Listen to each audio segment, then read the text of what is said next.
आणि आता आपण बघणार आहोत पावसाबद्दलच्या घडामोडी अगदी झटपट सुरुवात करूया। कुर्ल्यातील कुरीशनगरच्या डोंगराला मोठा धोका निर्माण झाला आहे। डोंगरावरून माती कोसळतानाचा व्हिडिओ समोर आला असून दरड कोसळण्याची भीती व्यक्त होत आहे।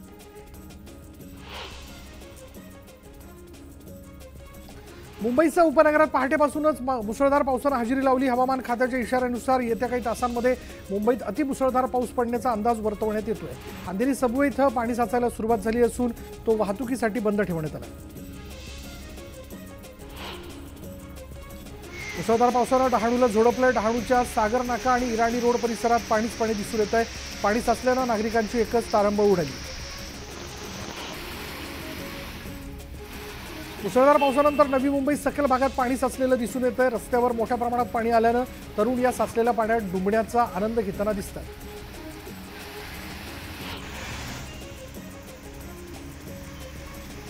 मुंबईत झालेल्या जोरदार पावसानंतर कुर्ला परिसरात मोठ्या प्रमाणात पाणी साचलेलं पाहायला मिळालं। गुडघ्यापर्यंत पाणी साचल्याने अनेकांची वाहनं बंद पडलेली दिसून आली। बंद पडलेल्या दुचाकी ढकलून नेण्याची पाळी लोकांवर आली होती।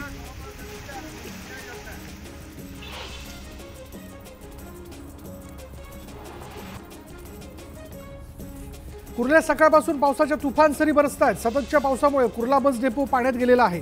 रस्त्यावरून जाणाऱ्या वाहनांना मोठी कसरत करून पाण्यातून वाट काढून जावं लागतं। चंद्रपूर जिल्ह्यातील ब्रह्मपुरी तालुक्यातल्या मालडोंगरी इथे तलाव फुटल्याने धानोली पोहा गावात पुराचं पाणी शिरलं।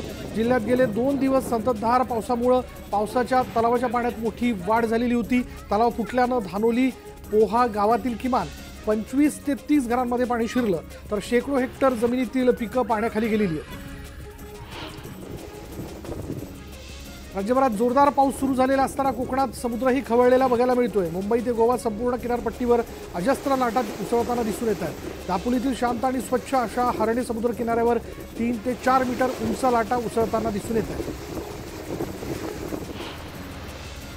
मुंबई गोवा महामार्गावरील लांजा तालुक्यातल्या काजळी नदीवरील ब्रिटिशकालीन पूल वाहतुकीसाठी धोकादायक असल्याचा अहवाल देण्यात आला आहे। तरीही या पुलावरील वाहतूक सुरू असल्याचं दिसून येतं। या पुलावरील संरक्षक कठडा, कमानी, पिलर धोकादायक स्थितीत आहेत आणि त्यामुळे वाहन चालक जीव धोक्यात घालून प्रवास करताना दिसतात।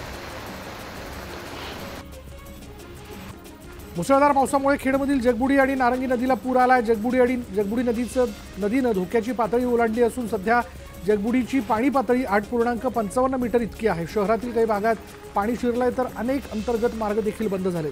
पावसाचा जोर वाढल्यानं खेड नगरपालिकेनं सायरन वाजवून नागरिकांना सतर्क केलं।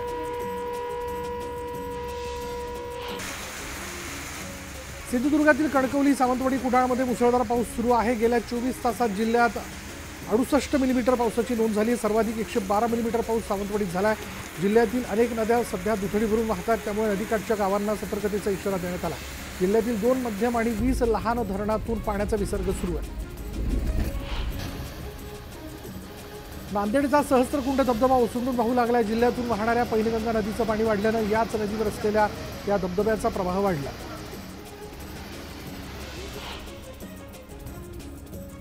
चंद्रपुरात गेल्या 2 दिवसांपासून मुसळधार पाऊस बरसतोय, त्यामुळे जनजीवन विस्कळीत झालंय। अनेक ठिकाणचे मार्गही पुरामुळे बंद झालेत।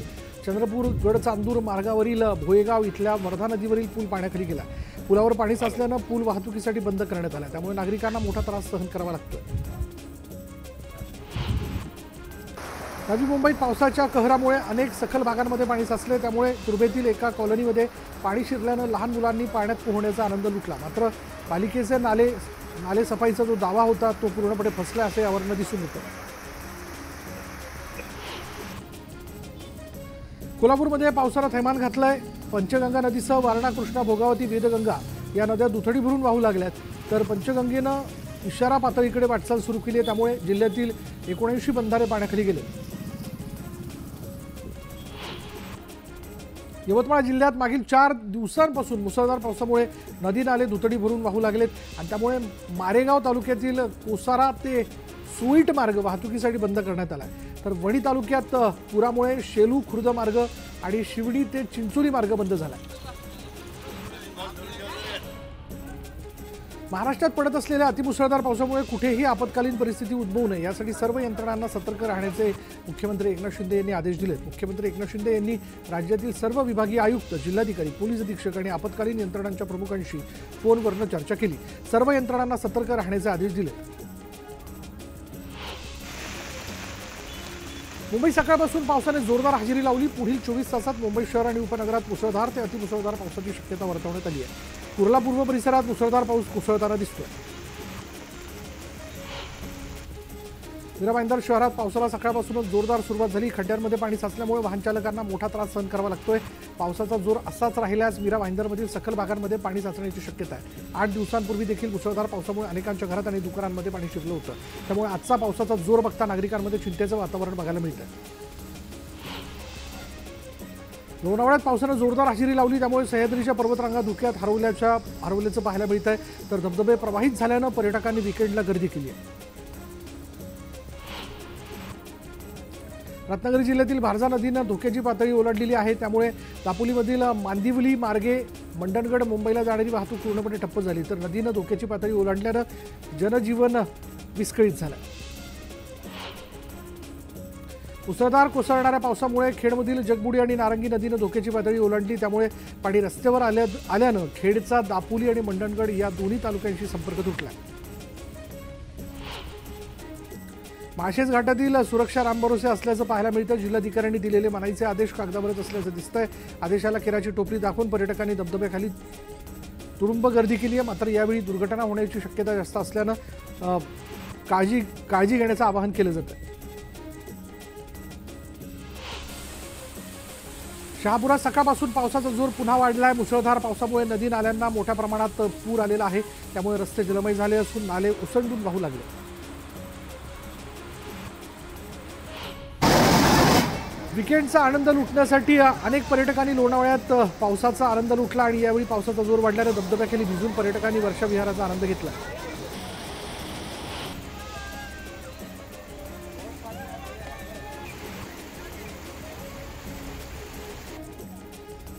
चंद्रपुरातील चिचपल्ली गावात तलावातील पाणी ओव्हरफ्लो झाल्याने जवळपास 100 घरांमध्ये पुराचं पाणी शिरलं आहे, त्यामुळे नागरिकांचं मोठ्या प्रमाणात नुकसान झालं। यावेळी गावातील एका शाळेत नागरिकांच्या राहण्याची आणि जेवणाची व्यवस्था करण्यात आली। यावेळी त्यांना सर्वतोपरी मदत करावी असे आदेश पालकमंत्री सुधीर मुनगंटीवार यांनी दिले।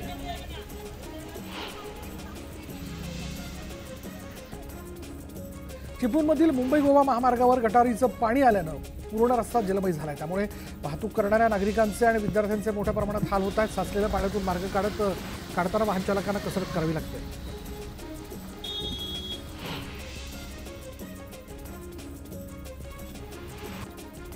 गडचिरोली जिल्ह्यात मुसळधार पावसाचा कहर सुरूच आहे, त्यामुळे जिल्ह्यातील अनेक नद्या नाल्यांना पूर आलाय। शेकडो गावांचा तालुक्यांशी संपर्क तुटलाय, तर जिल्ह्यातील जवळपास 30 मार्ग बंद पडलेत। तर पाल नदीला आलेल्या पुरामुळे महामार्गावर पाणी आल्यानं महामार्गावरील दोन्ही बाजूची वाहतूक ठप्प झाली आहे।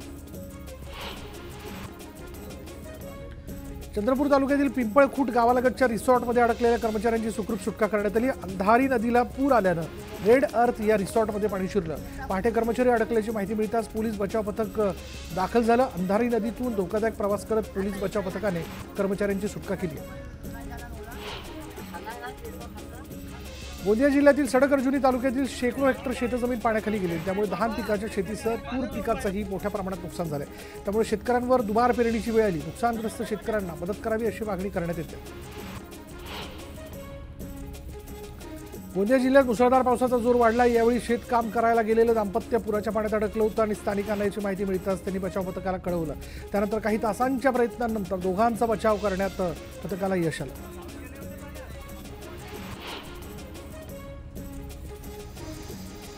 लोणावळ्यात पर्यटकांची हुल्लडबाजी काही केल्या थांबत नसल्याचं चित्र पाहायला मिळतं। लोणावळ्यात काही हुल्लडबाज पर्यटकांनी थेट जेसीबीच्या बकेटमध्ये बसून सफर करत रील्स बनवली। एका नागरिकानं हा व्हिडिओ रेकॉर्ड केला असून या हुल्लडबाज पर्यटकांवर कारवाई होणार का याकडे सगळ्यांचं लक्ष लागलं आहे। चंद्रपुरात पिंपळखूट या गावात अंधारी नदीच्या पुराचं पाणी शिरलंय। नदीच्या पाणी पातळीत वाढ झाल्यानं गावातील घरांना पुराचा फटका बसला। यावेळी नागरिकांना सुरक्षित ठिकाणी हलवण्याकरता बचाव पथकं रवाना झाली। यावेळी गावातील मुख्य चौकात कंबरभर पाणी साचलं। सांगली जिल्ह्यात पावसाची संततधार सुरूच आहे आणि त्यामुळे कृष्णा नदीची पाणी पातळी 18 फुटांवर गेली। अलमट्टीतून 16 लाख क्युसेक 1.25 लाख क्युसेक्सनं विसर्ग होत असल्यानं पुराचा धोका वाढला।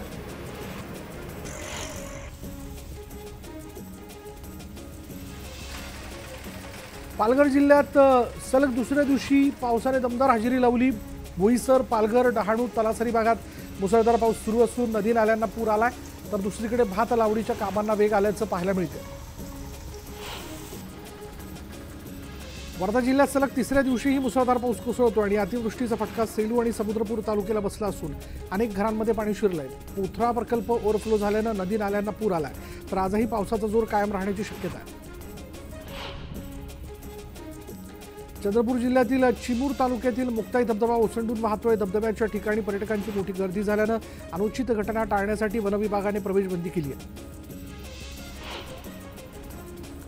भंडारा जिल्ह्यातील गोसेखुर्द धरणाचे 33 दरवाजे उघडलेत। यातील 23 दरवाजे 1 मीटरनं तर 10 दरवाजे अर्ध्या मीटरनं उघडलेत। यावेळी 2,13,755 क्युसेक्सनं पाण्याचा विसर्ग सुरू करण्यात आला, त्यामुळे नदीकाठच्या गावांना सतर्कतेचा इशारा देण्यात आला। भंडारा जिल्ह्यात सलग दुसऱ्या दिवशी मुसळधार पाऊस झालाय। तुमसर शहरात ढगफुटी सदृश्य पाऊस झाला असून शहरातील 34 वर्ष जुन्या बावडी मंदिरात पाणी शिरलंय। राज्यभरात मुसळधार पावसाने हजेरी लावली, त्यामुळे धरण क्षेत्रात पाण्याच्या पातळीत वाढ झाली आहे। कर्नाटकने देखील अलमट्टी धरणाचा विसर्ग वाढवला। 1,50,000 क्युसेक्स पर्यंत पाण्याचा विसर्ग वाढवण्यात आला आणि त्यामुळे सांगली आणि कोल्हापूरचा महापुराचा धोका टळला। पंचगंगा नदीची इशारा पातळीकडे वाटचाल सुरू असताना कोल्हापूर प्रशासनाने कर्नाटकशी संपर्क साधून विसर्ग वाढवण्याची मागणी केली होती। वर्ध्यात सलग तिसऱ्या दिवशीही रात्रभर मुसळधार पाऊस झाला आणि त्यामुळे छोट्या नदी आणि नाले तुडुंब भरून वाहत आहेत। दरम्यान वडद इथल्या भदाडी नदीला पहिल्यांदाच मोठा पूर आला असून हा मार्ग वाहतुकीसाठी बंद होता। भदाडी नदीतील पुराचं पाणी शेतात शिरल्यानं पिकांचंही मोठं नुकसान झालंय।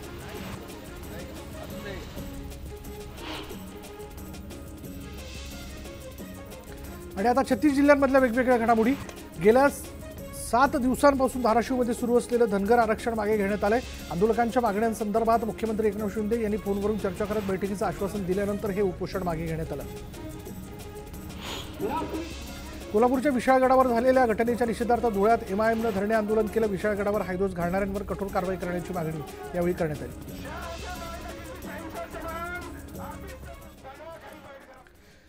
यानंतर एक ब्रेकिंग न्यूज अशी आहे की पालघर एमआयडीसी मध्ये औषधं तयार करणाऱ्या सफायर लाईफ सायन्सेस कंपनीला भीषण आग लागली। या कंपनीत कामगार अडकले नसल्याची माहिती मिळते। म्हणजे सुदैवानं तिथं कोणी कामगार अडकलेले नाहीये, पण या कंपनीला आग लागल्याचं कळतंय। बघा, या कंपनीचं नाव देखील समोर येताना दिसतंय। पालघर एमआयडीसी मध्ये औषधं तयार करणाऱ्या सफायर लाईफ सायन्सेस कंपनीला भीषण आग लागली आहे। या कंपनीत कामगार अडकले नसल्याची माहिती मिळते।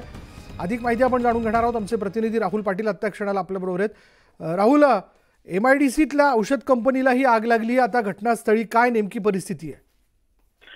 नक्कीच विशाल, आपण बघायला गेलं तर 4 वाजताच्या सुमारास पालघर एमआयडीसीतील सफायर लाईफ म्हणून जी कंपनी आहे, जी औषध तयार करणारी कंपनी आहे, या कंपनीला भीषण अशी आग लागली।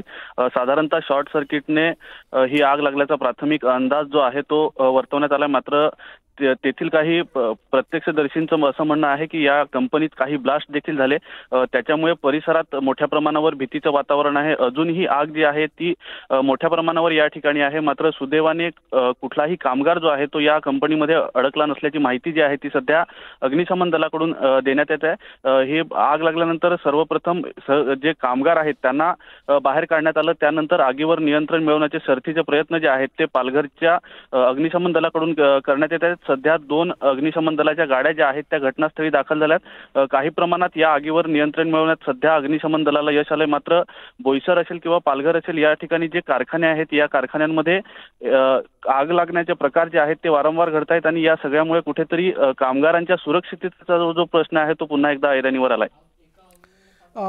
धन्यवाद या सगळ्या माहितीबद्दल।